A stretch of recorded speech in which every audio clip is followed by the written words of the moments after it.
when you're just a pretty face. Just to be whoever you are is no disgrace. Don't be scared if you don't fit in. Look who's in the reject bin. It's the Raggy Dolls. Raggy Dolls. Raggy Dolls. Raggy Dolls. Dolls like you and me. Raggy Dolls. Raggy Dolls. Raggy Dolls. Raggy Dolls. Made imperfectly. So if you got a bump on your nose or lumps on your toes, do not despair. Be like the Raggy Dolls and say I just don't care.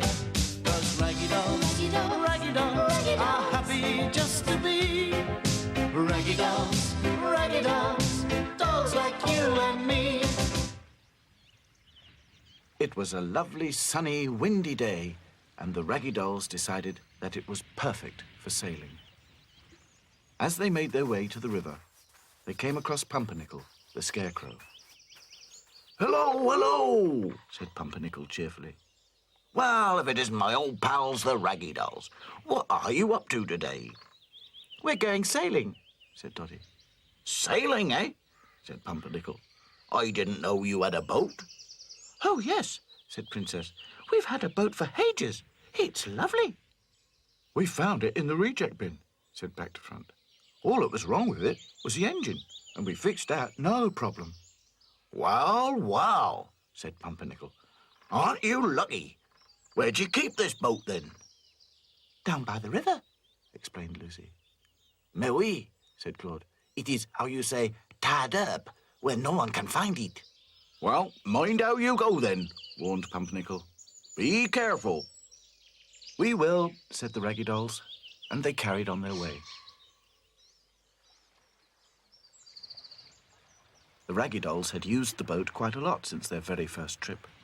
Sad Sack remembered it well. They were swept out to sea and had to spend the night on a strange beach. Now, all of them knew what they had to do on a boat. They even had a name for it, the Spirit of Adventure. Cast off, Ordered Dotty, who liked to be captain.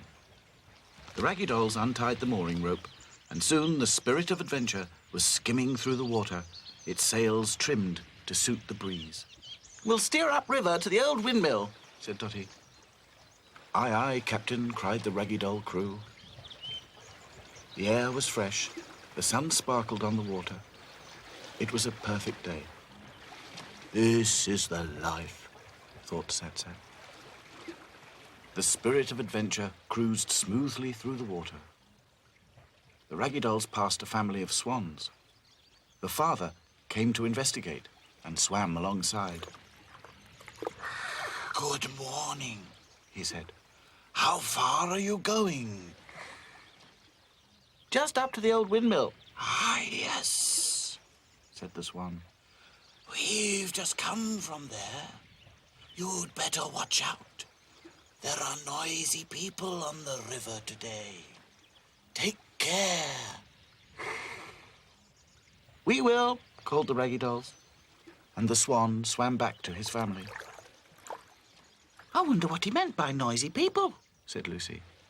I haven't a clue, said Back to Front. The Raggy Dolls sailed on until they could see the old windmill in the distance around a bend in the river. What's that noise? Called Dotty. Before anyone could answer, a huge speedboat came rushing towards them. It was bouncing and going so fast the driver couldn't see the Raggy Doll's little boat. We'll make for the riverbank, ordered Dotty. Prepare to come about. Dotty steered while the Raggy Dolls pulled the ropes and swung the sails. But were they in time? Yes, it looked as though the speedboat might miss them. But behind the speedboat they could see a man on water skis. He was holding onto a rope and leaning back and going at such a speed. Whoosh! He went to the left. Then whoosh! He went to the right.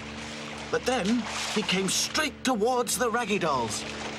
Oh no, moaned Sad Sack. He's going to hit us! A huge wave lifted the Spirit of Adventure right out of the water. The Raggy Dolls were tossed into the air, and they all landed on the soft grass of the riverbank. except Sadsack, who landed on a thistle. "Oh, oh, oh, oh!" he yelled. "River hogs!" But the speedboat and the man on water skis were out of sight. The Spirit of Adventure lay on its side, but appeared to be undamaged. Dotty found her voice at last. "Is everyone all right?" she asked. The Raggy Dolls picked themselves up and nodded. "I'm not," said Sadsack, rubbing his bottom. "Those prickles are sharp." Just then, the swan arrived. I saw what happened. It's a disgrace. People are such pests. Are you all right? "Yes, thank you," said Princess.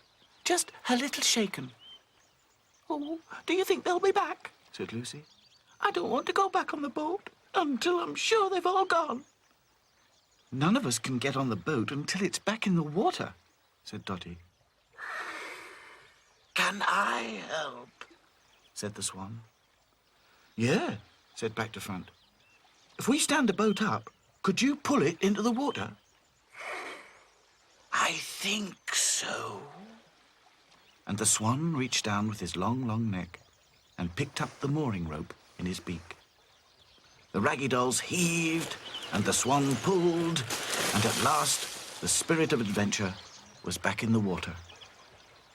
"Oh, well done," said Princess, clapping her hands. "We are so grateful." The Raggy Dolls gave the swan 3 cheers. The swan bowed his elegant neck and swam away. "We'd better check the boat for the damage," said Hi-Fi. Luckily, all that was wrong was a few twisted ropes. The Raggy Dolls soon untangled them, and everything was shipshape once more. "I think we'd better take down the sails and use the engine," said Dotty. "The wind isn't in the right direction for going back." Claude, Princess, Back to Front, and Lucy took down the sails, while Hi-Fi started the engine. "Cast off!" ordered Dotty. Soon the Spirit of Adventure was happily chugging along. "That speedboat must be out to sea by now, thank goodness," said Dotty. "What a lucky escape we had," said Lucy. Mais oui, said Claude. It is très fortunate that none of us was hurt. "Poor Sadsack was, though," said Back to Front. Landing on a thistle can be nasty. "Yes, indeed," said Princess. "Are you all right now, Sadsack?" There was no reply. "Sadsack, where are you?" Where's he gone? said Back to Front. Sadsack was nowhere to be seen. Doll overboard! Doll overboard! Shouted Claude. What? Said Dotty. "Quick!" said Back to Front. "Get the lifebuoy." Lucy ran to where the lifebuoy was normally kept. "It's not there!" she wailed. "Don't worry!" called Sadsack. "Where are you?" shouted Dotty. "Behind you!" said Sadsack. The Raggy Dolls rushed to the back of the boat, and there, sitting in the lifebuoy, being towed along, was Sadsack. "Sadsack, what are you doing? Trying to water ski?" "No, that thistle really hurt my bottom," explained Sadsack. "And this nice, cool water is making it feel a lot better." The Raggy Dolls all laughed. "Doll overboard indeed," giggled Dotty, as the Spirit of Adventure headed for home. It's not much of a life when you're just a pretty face. Just to be whoever you are is no disgrace. Look around and you will find people of every kind, like the Raggy Dolls, Raggy Dolls, Raggy Dolls, Raggy Dolls, dolls like you and me. Raggy Dolls, Raggy Dolls, Raggy Dolls, Raggy Dolls, made imperfectly. So if you're not at ease with your knobbly knees and your fingers are all fuzz, stand on your 2 left feet and join our Raggy Doll chums. 'Cause Raggy Dolls, Raggy Dolls, Raggy Dolls Raggy Dolls are happy just to be Raggy Dolls.